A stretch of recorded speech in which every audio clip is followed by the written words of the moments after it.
नमस्कार, कविताची पाकशाळा चॅनलवर आपलं मनापासून स्वागत। आज आपल्या किचनमध्ये आपण बनवत आहोत चमचमीत अशी शेंग बटाट्याची रस्सा भाजी। तर चला रेसिपीला सुरुवात करूया। त्यासाठी इथे मी पाव किलो शेंगा घेतल्या आहेत। तर शेंगा चांगले स्वच्छ धुवून घ्यायच्या आणि अशा प्रकारे त्याच्या शिरा काढून टाकायच्या आणि त्या छोट्या पीसेस मध्ये कट करून घ्यायच्या। शेवग्याच्या शेंगा आपल्या शरीरासाठी फारच पौष्टिक आहेत। यामध्ये लोह खूप प्रमाणात मिळतं, तसंच दुधापेक्षा जास्त कॅल्शियम शेवग्याच्या शेंगामध्ये आहे। त्याशिवाय विटॅमिन सी, विटॅमिन ए आणि अनेक प्रोटीन्सचे भांडार ह्याच्यामध्ये आहे। त्यामुळे शेवग्याच्या शेंगा आपल्या शरीरासाठी खूपच पोषक आहेत। आता वाटणाची तयारी करूया। तर तव्यामध्ये मी 2 चमचे तेल घेतलं आहे। त्यामध्ये आपण 4 ते 5 लसणाच्या पाकळ्या आणि 1 इंच आलं बारीक चिरून घेतलं आहे। आलं आणि लसूण तेलावर चांगलं परतून घेतल्यानंतर त्यामध्ये एक मोठा कांदा बारीक स्लाइस करून घ्यायचा आहे। कांदा आता ब्राऊन रंगावर येईपर्यंत आपण चांगला परतून घेऊया। कांदा चांगला भाजून घेतल्यानंतर आता त्यामध्ये 1 कप सुकं खोबरं घालून घेऊया। आता हे खोबरं आपल्याला सोनेरी रंगावर येईपर्यंत चांगलं परतून घ्यायचं आहे। इथे तुम्ही पाहू शकता आपलं खोबरं चांगलं सोनेरी रंगावर आलं आहे। आता आपण ते काढून घेऊया आणि थंड करून मिक्सर मधून त्याची बारीक पेस्ट करून घ्यायची आहे। इथे तुम्ही पाहू शकता मी खोबरं मिक्सरला वाटून घेतलं आहे। इथे एका कढईमध्ये 2 चमचे तेल गरम करून घेतलं आहे।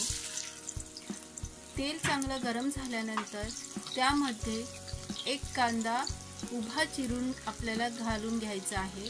आता हा कांदा चांगला सोनेरी रंगावर येईपर्यंत परतायचा आहे।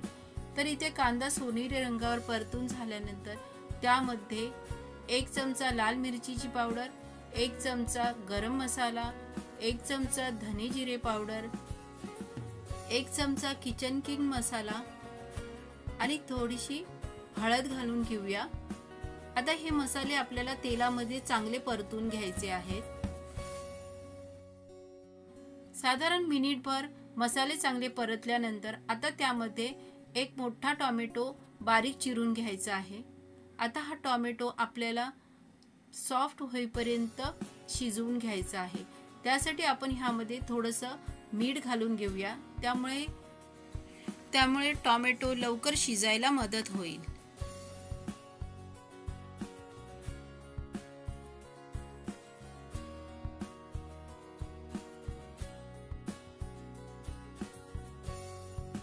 साधारण 2 ते 3 मिनिटं शिजवल्यानंतर तुम्ही पाहू शकता आपले टोमॅटो चांगले मऊ झाले आहेत।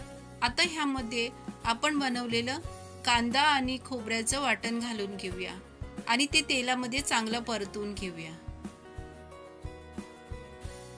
आता ह्या वाटणाला चांगलं तेल सुटेपर्यंत आपल्याला शिजवून घ्यायचं आहे। तर ह्या प्रोसिजरला साधारण 15 मिनिटं लागतील।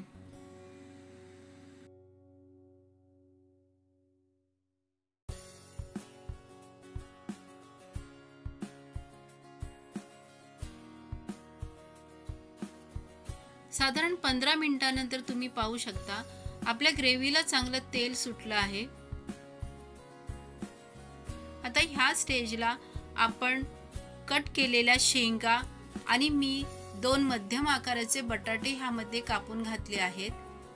आता ग्रेव्हीमध्ये आपल्याला शेंगा आणि बटाटे चांगले एकजीव करून घ्यायचे आहेत।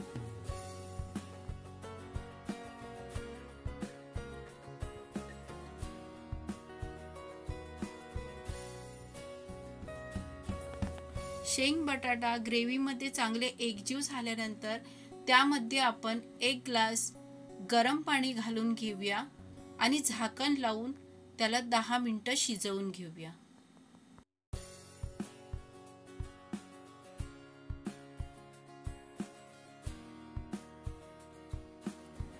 ते साधारण 10 मिनिटांनंतर तुम्ही पाहू शकता आपले शेंग आणि बटाटा चांगला शिजला आहे। मी तुम्हाला एक बटाटा कुस्करून दाखवते।